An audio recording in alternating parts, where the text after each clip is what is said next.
Halo is about this incredibly powerful hero, Master Chief, and his AI sidekick, Cortana, and their journey to save the Earth. I mean, that's it. I mean, certainly there's a lot of battles along the way, and there's a lot of drama with the Covenant. But that story takes a twist and turn. But your goal is to save the Earth.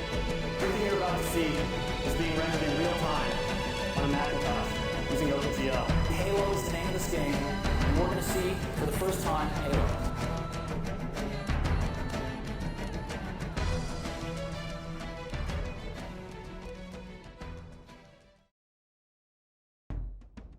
Halo, a franchise we've all known for over 20 years, has now been brought back once again by the development team at Halo Studios, formerly known as 343. Let's just cut to it. Can Halo actually be remade? What steps need to be taken to get it right, and can it recapture those moments that made us feel excited, afraid, or curious? Not to mention, what exactly needs to be present in order to stay faithful to its source back in November 2001.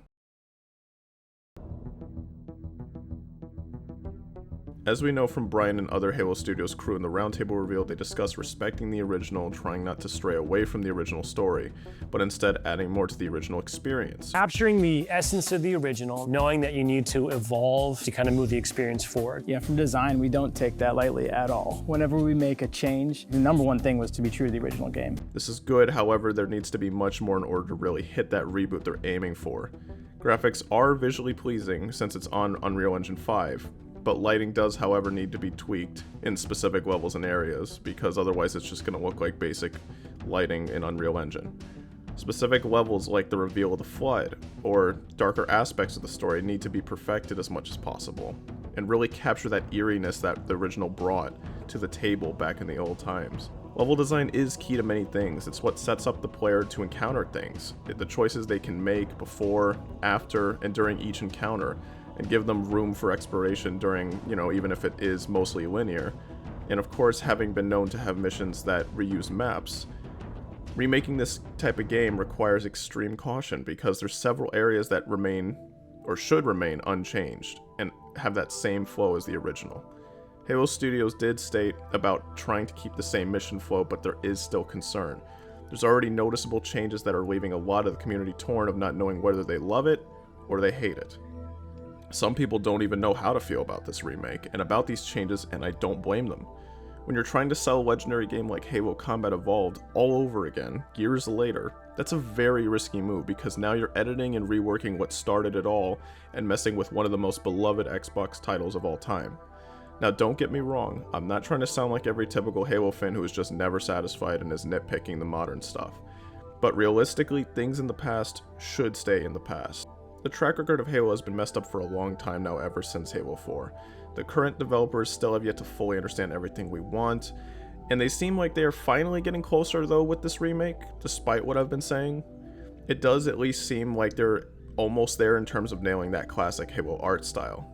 The encounters, the music cues during certain fights or areas of each mission is what really gives Combat Evolved its natural flow, and when they release this remake, it needs to have those same moments, and just have more expansion to them, rather than giving us a completely different result.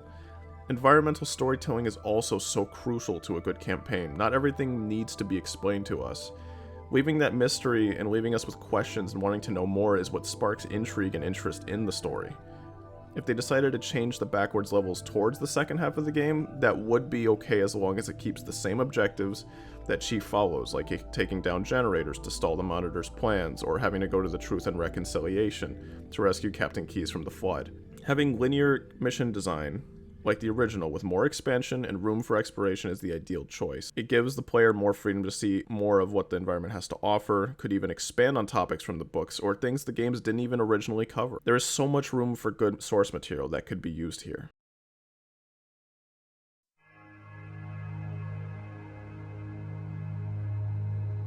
We all heard some of those gun sounds from the weapons shown off in the 13-minute demo trailer for the Silent Cartographer mission. What happened to the heavy-hitting sounds of the original?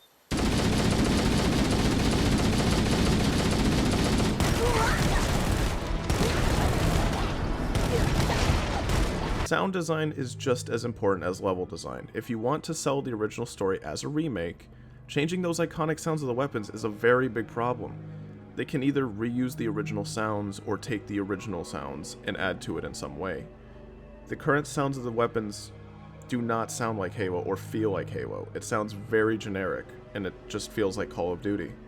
Gun impact and the way it interacts with the enemies in the game is crucial to capturing that same gunplay.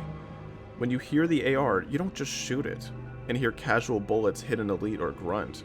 It sounds like it's tearing them apart. Aside from the sounds of the weapons, the soundtrack seems promising so far. Not entirely sure yet, because we haven't seen everything. They said how they took the music and did remixing, which is better than replacing the soundtrack entirely. Gun tweaking is really the main takeaway from what we've seen and heard, and most other sound-related things like getting the same voice actors to come back and record the original lines is another thing that is not entirely good. Voice lines were fine the way they were, saying them with a different tone or pace might just take away that original experience that we prefer. Improvements definitely need to be made to the sound design of the game before the release in 2026.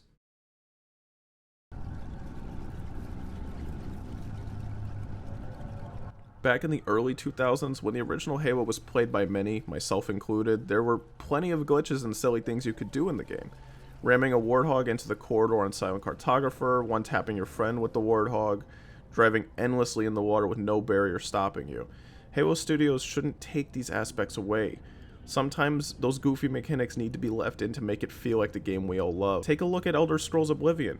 It was remastered but still left comedic elements of the original to make it feel like the same game. Halo Combat Evolved needs to have that too. Don't take away small things like that. Setting limitations on the player is never a good thing.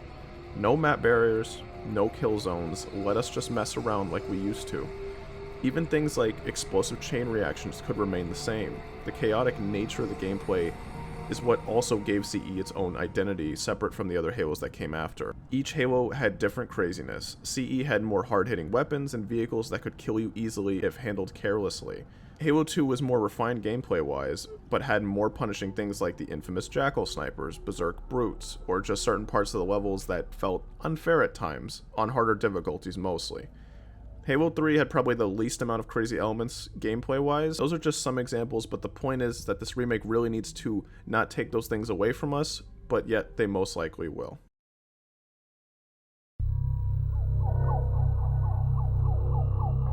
The reveal of the Flood is the most important part of Halo 1's story. It's what sets everything in motion for Chief to retrieve the Index, fight in the library, and go through firefight after firefight, until finally reaching Captain Keyes and eventually overloading the reactors in the Pillar of Autumn that crash-landed on the ring. The most important mission to get right above all others is 343 Guilty Spark, the mission that sets the stage. When you arrive at the scene, there's eeriness, mystery. No information is given to you other than that creepy message of meeting the only enemy the Covenant fear. What could possibly be worse than everything you fought up until this point in the game? The build-up and desolate level design is what really makes you feel uneasy. It makes the player question what's happening, and what will happen. Halo Studios needs to be able to get the lighting nearly identical to the original, leaving the interiors to be darker than the Anniversary remaster, maintaining the same encounters before you see Jenkins' helmet footage, and the same desperation of trying to get back up to the surface once you discover the Flood. The sci-fi horror aspect of Halo is what made the first game so good. It's what made everything so gritty and serious. It didn't just feel like a classic shooter with no substance, it felt like a classic shooter with hidden plots that surprise you as you keep progressing. CE doesn't throw everything it has to offer at you right away. It unveils it little by little, showing new enemy types in the beginning missions, getting you used to the Covenant combat of the game, then introducing enemy vehicles in Assault on the Control Room, and finally brings about the Flood reveal. You're suddenly put on the spot to deal with an unknown enemy that you do not know how to counter other than to spray your bullets at it.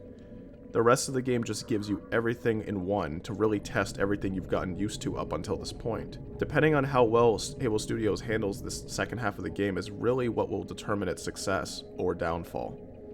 Now that's not to say that's the only relevant factor, because obviously there's a lot of several factors, but the Flood and horror aspects of the first game is what Halo was really all about, because it became a mission of destroying the ring to stop an unyielding threat that can't be stopped with force, but rather extinction. Despite this video questioning this new addition to the franchise, I do think it's headed in a decent direction. and there is still time for it to be really well made, as it's just an early build, and many things can still be changed. Things like the HUD, the gameplay flow, gun sounds, lighting, and other factors of the original is what needs to be the main focus. Sprint has also been another controversial topic and has been for a long time regarding Halo. They did make an option to turn it off, which I think is for the best because it gives people who want the original experience to not be forced to use that mechanic, while the people who like modern mechanics can sprint if they choose to. This is a good way to at least satisfy both sides, to an extent. There are still traces of Halo Infinite in this remake, which is very easy to spot, and we've seen it in this new reveal. This remake at the moment feels like a hopeful project, but with lots of bizarre and jarring elements mixed in. At the end of the day, it's always better to just go back and appreciate the original piece that Bungie created if you're not satisfied with this new reveal. I know I'll be covering this remake when it releases next year to see if it really lives up to the expectations and standards many have. The question remains though, are you going to buy it? Do you think they can do it? Let me know down in the comments your thoughts, guys, and I'd love to know what you guys think. Fingers crossed though, and I will catch you all in the next video.